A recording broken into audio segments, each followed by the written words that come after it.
여러분, 인생에서 가장 믿었던 사람에게 호구 취급을 당할 때 그 기분을 아시나요? 그것도 남이 아니라 내 젊음을 통째로 바쳐 지켜온 부모님이라면요. 오늘 이야기는 평생 부모님의 빚을 갚기 위해 살다 60세가 된 한 여성의 실제 사연입니다. 부모님은 6층짜리 모텔을 운영하셨지만 늘 대출 이자조차 내기 버거웠습니다.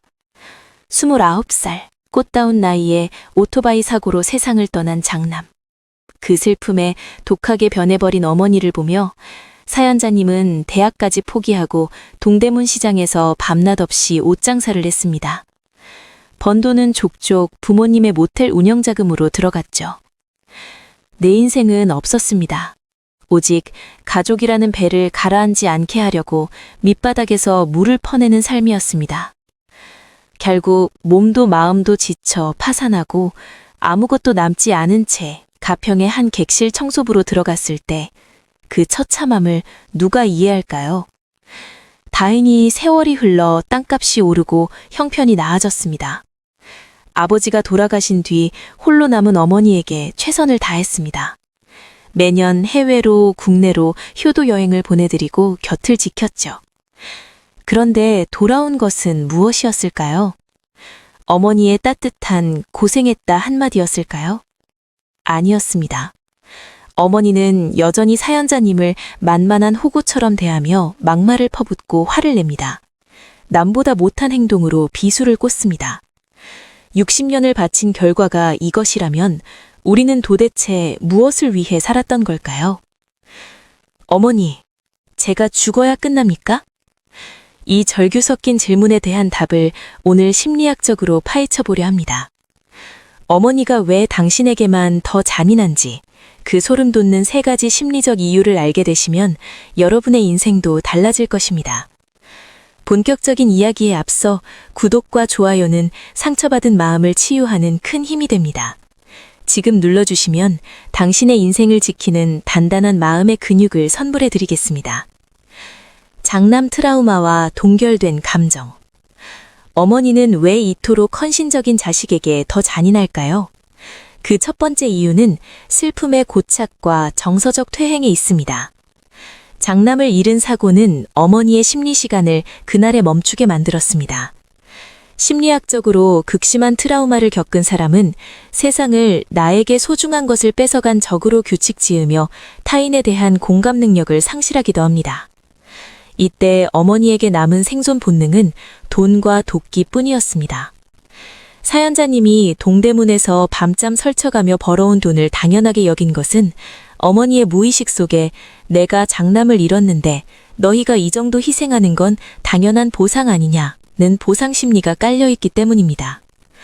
어머니는 자신의 상처가 너무 크기 때문에 자식인 사연자님이 겪는 파산과 고통은 작게 느껴지는 인지적 오류에 빠져 있습니다. 어머니에게 사연자님은 독립된 인격체가 아니라 자신의 찢어진 마음을 메꿔야 할 부품이나 확장된 자아일 뿐입니다. 내가 내 몸의 팔다리를 소중히 여기지 않고 함부로 쓰는 것처럼 사연자님을 자신의 일부로 여기기에 함부로 대하고 막말을 하는 것입니다. 이것을 심리학에서 미분화된 모녀 관계라고 부릅니다. 헌신할수록 만만해지는 호구의 역설. 두 번째 이유는 더 뼈아픈 진실입니다. 바로 순종적 자녀에 대한 무의식적 정멸입니다. 인간의 심리는 묘합니다. 나에게 못되게 구는 사람에게는 비위를 맞추려 노력하면서도 나에게 무조건적으로 잘해주는 사람에게는 오히려 함부로 대하는 경향이 있습니다. 어머니의 눈에 사연자님은 무슨 짓을 해도 나를 떠나지 않을 안전한 존재입니다. 여동생은 운영에 지쳐서 떠나거나 자기 몫을 챙기려 할 때 어머님은 불안함을 느끼며 눈치를 봤을 겁니다. 하지만 사연자님은 파산을 하고 객실 청소를 하면서도 끝까지 어머니를 챙겼습니다. 어머니의 무의식에는 얘는 내가 아무리 발로 차도 내 곁에 있을 호구다 라는 확신이 생긴 겁니다. 또한 어머니는 본인의 열등감을 사연자님에게 투사하고 있습니다. 악착같이 돈만 벌어온 자신의 삶이 초라하게 느껴질 때 자신보다 더 개털이 되었던 사연자님을 깎아내림으로써 본인의 우월감을 확인하려 합니다. 효도 여행을 시켜줘도 화를 내는 이유는 자식에게 도움을 받는다는 사실 자체가 자신의 무능함을 증명하는 것 같아 견딜 수 없기 때문에 오히려 공격적인 태도로 방어하는 것입니다. 형제 간의 시기심과 희생양 메커니즘. 세 번째 이유는 가족 시스템 내에서의 투사적 동일시입니다. 이남 이녀 중 장남이 죽고 남은 형제들 사이에서 사연자님은 가문의 빚을 짊어진 희생양 역할을 자처했습니다. 동생들은 각자의 삶을 찾아가고 운영권을 맡아 실속을 챙길 때 사연자님은 묵묵히 굳은 일을 다했습니다. 가족 내에서 한 명이 너무 과도하게 희생하면 나머지 가족들은 고마움을 느끼기보다 불편함을 느낍니다. 사연자님의 존재 자체가 다른 형제들에게는 우리는 저렇게까지 안 했는데 라는 죄책감을 자극하기 때문입니다. 그래서 가족들은 무의식적으로 사연자님을 원래 저런 일을 하는 사람, 부족해서 희생하는 사람으로 낙인 찍어 자신들의 심리적 불편함을 해소하려 합니다. 어머니가 형제들 앞에서 사연자님에게 막말을 하는 것은 우리 집에서 가장 고생한 건 너희가 아니라 나고 너는 그저 내 밑에서 일해온 존재일 뿐이다 라는 서열 정리를 끊임없이 시도하는 것입니다. 사연자님이 형제들도 보기 싫어진 이유는 그들이 어머니의 막말을 방관하거나 은근히 동조하며 사연자님의 희생을 가볍게 여겨왔기 때문일 것입니다. 이제 당신의 인생을 봄 청소하세요. 사연자님, 60년 동안 정말 고생 많으셨습니다. 대학을 포기한 그날부터 가평에서 객실 청소를 하던 10년, 그리고 지금까지도 당신은 가족이라는 이름의 십자가를 지고 계십니다. 하지만 심리학은 당신에게 단호하게 말합니다. 부모를 바꿀 수는 없지만 부모와의 거리는 내가 정할 수 있다. 어머니는 바뀌지 않을 것입니다. 80평생을 도끼와 보상심리로 살아온 분에게 이제 와서 진심 어린 사과를 기대하는 것은 고문과 같습니다. 지금 사연자님이 느끼는 분노와 거부감은 당신의 영혼이 보내는 마지막 생존 신호입니다. 이제 나 좀 살려달라고, 나도 사람 대접 받으며 살고 싶다고 소리치고 있는 것입니다. 이제 썩은 가지를 잘라내십시오. 그것은 불효가 아닙니다. 60세, 당신의 남은 인생을 지키기 위한 최소한의 방어선입니다.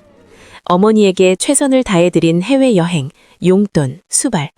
이제 그 에너지를 사연자님 자신과 묵묵히 닷을 지켜준 남편과 딸을 위해 쓰세요. 어머니가 화를 내면 그 자리를 피하세요. 전화를 끊으세요. 어머니, 그런 말씀하시면 저는 더 이상 뵙기 힘듭니다. 라고 단호하게 선을 그으세요. 당신이 거리를 두어야 비로소 어머니도 당신이 당연한 존재가 아니라는 것을 깨달을 것입니다. 오늘 이 이야기를 들으면서 여러분의 마음속에도 떠오르는 가족 혹은 인연이 있으신가요? 내가 과연 이 사람을 계속 곁에 둬야 할까? 고민하고 계신다면 댓글로 여러분의 경험을 나눠주세요. 사연자님처럼 가족이라는 이름으로 고통받는 분들에게 여러분의 한마디가 큰 위로가 될 수 있습니다.